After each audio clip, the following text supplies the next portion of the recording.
Like सीधे उनके मुंह से निकलता है, oh you come from the country of Modi. ऐसा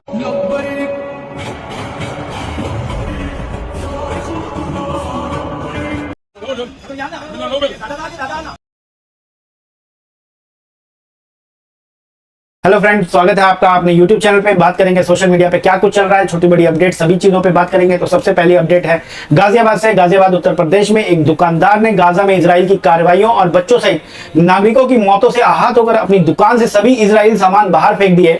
उसने इजरायली उत्पादों के बहिष्कार की मुहिम भी चला दी है। यह कदम उसके गुस्से और नैतिक विश्वास को दिखाता है, जो गाजा के हालात से उपजे दुख और गुस्से का नतीजा है। ऐसा करना उसके बड़े बायकॉट आंदोलन का एक हिस्सा है, जो इजराइल की नीतियों के खिलाफ शांतिपूर्ण विरोध का रास्ता अपनाता है।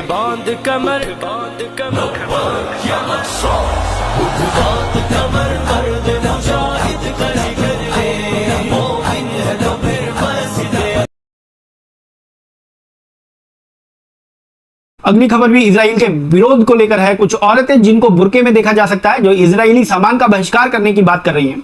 ये गाजा में चल रहे झगड़े के जवाब में है और जो ग्लोबल बीडीएस मुहिम से प्रेरित एक आम लोगों की कोशिश है, जो इजराइल की नीतियों के खिलाफ है। यह कदम गाजा में तनाव से जुड़ा है, जहां यूएन की रिपोर्ट बताती है कि अक्टूबर 2023 से अब तक 44,000 से ज्यादा फिलिस्तीनियों को मारा जा चुका है।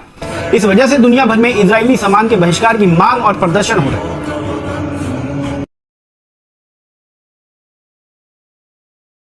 अगली अपडेट गाजा से ही निकल कर आ रही है। गाजा में लोगों को खाने के लिए लंबी लंबी लाइनें लगानी पड़ रही है। वहां खाने का एक बहुत बड़ा संकट आ खड़ा हुआ है।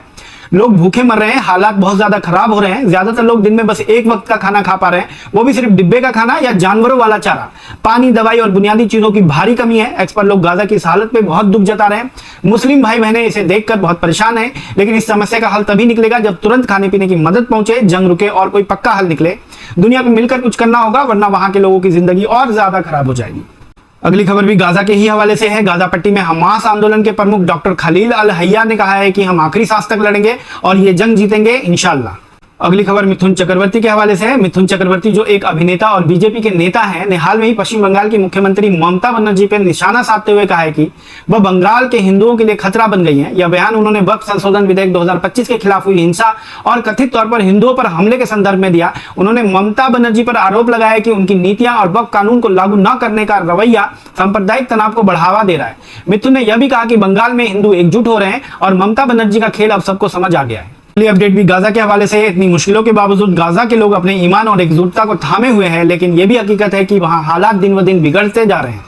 कुछ एक्सपोस्ट की खबरों में हमास के इजराइल ने हमलों के बाद बंधकों को छोड़ने की बात कही है, लेकिन अभी यह साफ नहीं है कि हालात कितने सुधरेंगे। अगली अपडेट हरियाणा से निकल कर आ रही है। हरियाणा के फरीदाबाद जिले की जमाई कॉलोनी में मंगलवार सुबह नगर निगम ने सरकारी जमीन पर अवैध निर्माण के खिलाफ एक बड़ा अभियान चलाया।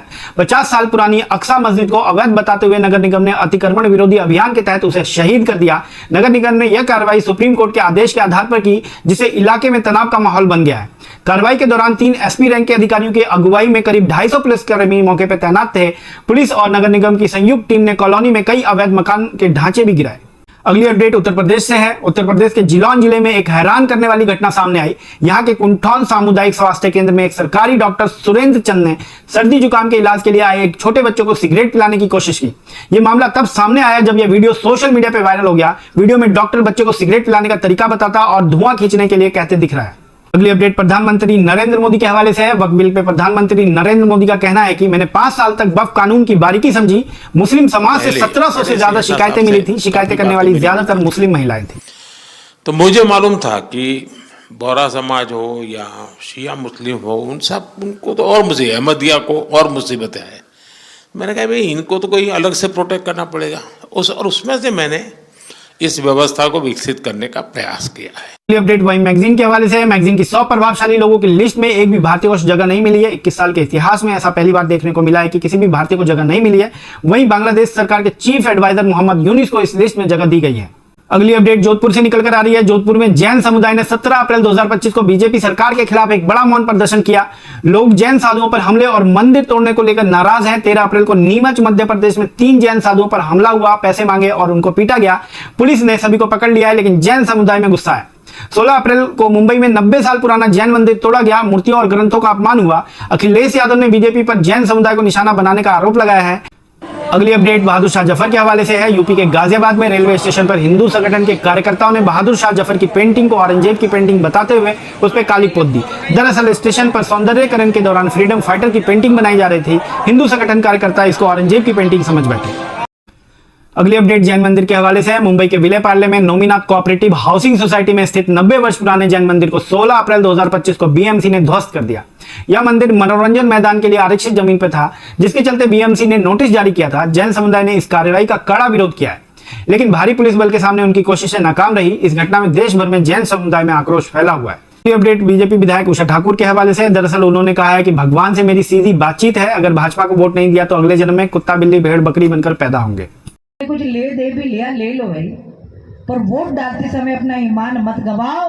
वोट तो भारतीय जनता पार्टी को ही देना, जो राष्ट्र धर्म संस्कृति की सेवा करती। और फिर मैं कहती हूँ, जिसने नहीं दी, जिसने बेईमानी करी, ये जो गिलासधारियों के पैसे लेके, साड़ी लेके, गिलास लेके, दारू लेके जो तटस्थ हुए, वो सब अपने डायरी में लिख लेना। पक्का अगले जन्म में दिख रहे ना आपको, ऊंट भेड़ बकरी कुत्ते बिल्ली, जो लोकतंत्र बेचेगा वो यही बनने वाले हैं। पक्का लिखना। भगवान से मेरी सीधी बातचीत है, विश्वास करना मेरा। अगली अपडेट अहमदाबाद रेलवे स्टेशन से आ रही है। अहमदाबाद रेलवे स्टेशन में जहां पे लोग लाइन में खड़े हैं टिकट लेने के लिए और रेलवे कर्मचारी बर्थडे मनाने में बिजी हैं। अगली अपडेट अक्षय कुमार के हवाले से निकल कर आ रही है। दरअसल अक्षय कुमार ने हाल में ही एक इंटरव्यू में दावा किया कि जब वे विदेश में यात्रा करते हैं तो अव्वजन अधिकारी भारतीय पासपोर्ट को सम्मान के साथ देखते हैं और कहते हैं कि ओह, आप मोदी के देश से आते हैं। उनका यह बयान प्रधानमंत्री नरेंद्र मोदी के नेतृत्व में भारत की वैश्विक छवि को बढ़ाने की बात करता है। हालांकि इस दावे की सच्चाई पर सवाल उठते हैं। 2025 की हैनले पासपोर्ट इंडेक्स रैंकिंग के अनुसार भारतीय पासपोर्ट की रैंकिंग 85वें स्थान पर आ गई है, जो पिछले साल से 5 पायदान नीचे है। यह पासपोर्ट अब घाना और मंगोलिया की तुलना में भी कमजोर माना जा रहा है, जो केवल 98 देशों की वीजा मुक्त यात्रा की अनुमति देते हैं। इस विरोधाभास ने सोशल मीडिया पर एक बहस छेड़ दी है, जहां कुछ लोग अक्षय कुमार के बयान को अतिशयोक्तिपूर्ण मानते हैं। आज मैं कहता हूँ कि जब हम पासपोर्ट लेके इमिग्रेशन ऑफिस में खड़े होते हैं, when they look at it, I'm talking about being in abroad, they look at it with lot of respect, and they like सीधे उनके मुंह से निकलता है, oh, you come from the country of Modi, ऐसा आता है। मेरे पास ये जो ये चीज है ना, ये इसका कोई वैल्यू नहीं है इसका। ये थाईलैंड, मलेशिया, श्रीलंका, नेपाल, ये सब सोच के खुश मत हो। जो डिफिकल्ट कंट्रीज है वहाँ पे अपना पासपोर्ट किसी काम नहीं आता। हर जगह एंट्री डिनाई। काफी कंट्रीज हर बार वीजा फ्री और वीजा ऑन अराइवल को ड्रॉप करते जा रहे हैं हमारे लिए। चाइना तक केवल हमको 24 घंटे का वीजा फ्री ट्रांजिट देता है, बाकी कंट्रीज को 10-10 दिन का दे रहा है। अभी जॉर्डन इंडियन पासपोर्ट देख के एंट्री डिनाई कर दिया। इजिप्ट जैसा कंट्री इन्विटेशन लेटर मांग रहा है। केवल अमिताभ बच्चन और शाहरुख खान के नाम से लोग खुश होते हैं। जब डॉक्यूमेंट पेपर वर्क की बारी आती है तो हमें मना कर दिया जाता है। पासपोर्ट रैंकिंग में हम हगते जा रहे हैं हर बार। मैं एज ए ट्रेवलर, मैं भी तो एक जापानीज, यूरोपियन, अमेरिकन ट्रैवलर के इक्विवेलेंट हूँ। अगर नेशनलिटी को हटा दो, मेरे पास पैसा है, मेरे पास डॉक्यूमेंट्स पूरे हैं, मेरी ट्रैवल हिस्ट्री बहुत अच्छी है, तब भी मेरा पासपोर्ट देख के मुझे हमेशा देखा जाता है, चेक किया जाता है। कई बार मना कर दिया जाता है नहीं। आप में से काफी लोग बहुत ज्यादा इंटरनेशनल ट्रैवल नहीं करते हैं, तो आपको नहीं पता है इंटरनेशनली हमारे पासपोर्ट की वैल्यू कितनी खराब है। इकोनॉमी में, हर चीज में, हथियार में, आर्मी में हम बहुत अच्छे हैं, फिर पासपोर्ट में क्यों मांग रहे हैं? कोई सवाल ही नहीं करता है। सब लोगों को रिलीजन के सवाल करने हैं, मंदिर मस्जिद में उलझना है।